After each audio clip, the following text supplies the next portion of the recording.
Power should never be in the hands of so few, and powerlessness in the hands of so many. And I really see our healthcare system like that. We are the people who utilize the healthcare system, but we are the ones who are suffering the most. The US claims to have the most advanced healthcare system, and yet they spend more on healthcare than any other country.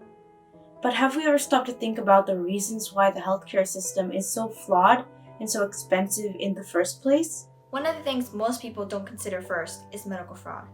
From the lack of transparency and the lack of information available to the public and the motive of self-profit, medical fraud challenges the legitimacy and reliability of our healthcare system and the trust it has between its consumers, thus jeopardizing our economy and everyone's health. So what exactly is medical fraud? Fraud is one of those silent but deadly problems. Fraud is knowingly and intentionally trying to get paid for something that you have no right to. According to the National Healthcare Anti-Fraud Association, medical fraud resulted in 10% of total healthcare expenditures lost annually, which could be more than $300 billion. Another way that hospitals could commit fraud is they are forcing some of our providers to perform medically unnecessary services or treatment on patients just so that they could benefit from them. In a 2017 survey by New York Times, 2,106 American physicians believed that 20.6% of all medical care was unnecessary, including 22% of prescriptions, 24.9% of tests, and 11.1% of procedures. And more than 70% of doctors conceded that physicians would perform unnecessary procedures if they profit from them. So, what will be the future of our healthcare system if medical fraud continues? The politicians primarily talk about different ways to finance the broken healthcare system. We need to talk about how to fix the broken healthcare system because people are getting crushed out there. I mean, people are getting hammered. If you think about it, we really operate a lot on the trust system. If we don't insist on protecting the integrity of a healthcare system, then all those systems corrode. And if they don't believe anything, and now we have to go through all kinds of screening processes to find out if we're entitled to services, you could be sitting sick or injured for a really long time. So service is getting delayed because somebody before them lied. So the way our system's set up, you don't know the price. And if no one knows the price, prices aren't going to come down. So how is medical fraud affecting the cost of healthcare?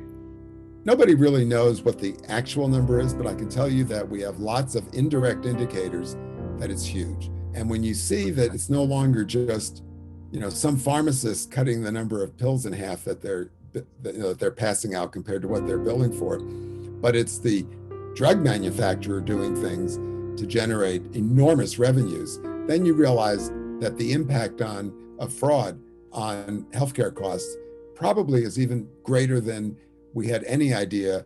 There's this huge middle in the medical industry and medical insurance industry because there's all of these levels now of review.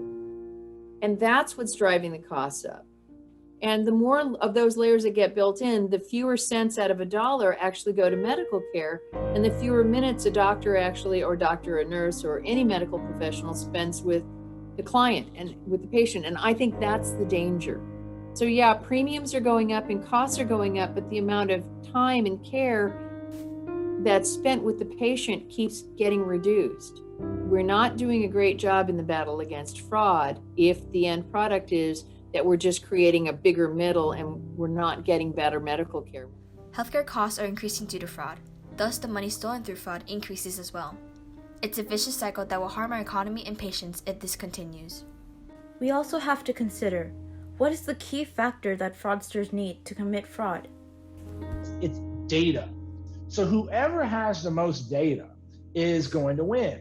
So what can we do as consumers to protect ourselves? Ask questions. Ask questions. Ask lots of questions. And if you have a provider who doesn't want to answer your questions, find another provider. Don't divulge information unless you're absolutely confident that the source that you're giving it to has secure channels for that. Protect their medical identity as if it is gold. because in the hands of a fraudster, it's like giving them a blank check. I think the bottom line is it's hard for consumers. It's very hard for consumers because you can't do it at the moment when you're sick, and yet you got a lot of other things to do when you're not sick. I think it's a mistake to blame consumers for not doing the right thing when, in fact, they've had very limited access to the right kind of information. So I think that we need to make more sources of information available, and we need to publicize that they are available.